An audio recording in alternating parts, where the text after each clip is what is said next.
Well, as you can see there, we've got a street called Broome Street. Now that's actually my surname, and believe it or not, it's named after my ancestor, Lord Broome, who in the 19th century was Lord Chancellor in the United Kingdom. Of course, that was around the time that Australia was being colonised. So you've got that there, a bit of English-Australian tradition, and then below it, you've got a bit of more modern tradition, the Australian Coca-Cola sign in King's Cross. So that's Broome Street there, named after my ancestor, Lord Broome, with an iconic icon of the 20th and 21st century, Coca-Cola. So the old and the new mixed as one. Well, right now we're walking down Broome Street, and it's a lovely little street.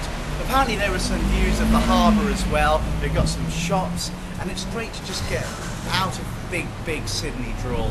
So it's just a beautiful little street, and to think this is Broome Street, named after one of my ancestors. Not that I'm one to name drop, but it is a lovely little street. And I've walked past it, but I've never actually been down it. So this is a first for me as well. And I've just noticed that you've got Barmy up here. Yeah, and it is rather balmy, a little bit like me. And over there we've got O'Malley's Hotel. Nice pub. And Asylum Sydney. Now what's that about? I don't know, isn't it a great little street? Everything's down. We've got Barmy, we've got Asylum, and we've got O'Malley's Irish Bar. What more could you want in one street named after one of your ancestors? Right in the middle of King's Cross. It's just perfect, and it's so appropriate. Well, you've seen it all here on Kensington 25's King's Cross channel. Loving it.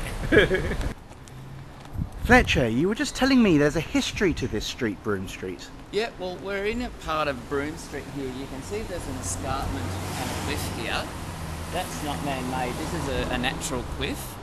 And in his history of this part of Sydney, under Premier Askin in the early 70s, this whole area was supposed to be a whole canopy and a whole complex of high-density residential area, and this was the centre of the famous green bans, which the residents refused to leave their homes, and the unions blocked a whole complex here, and it was like a war zone when the Cahill Expressway was going to knock down all the buildings down here and carve Woolloomooloo and Darlinghurst in half, and all of this was going to be all high-rise with a high-tech building which was supposed to be like one of the biggest, highest, densest residential complex in Australia.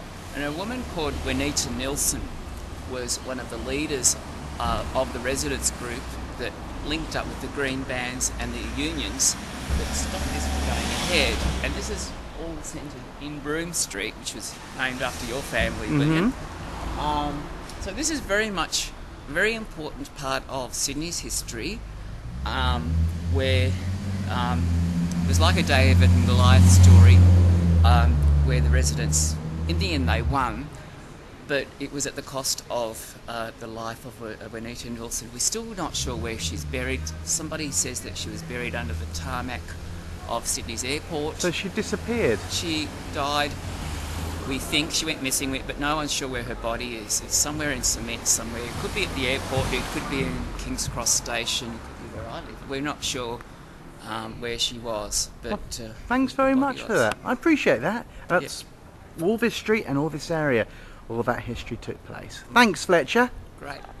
And over there we've got Broome Lane, little sister or brother street to Broome Street.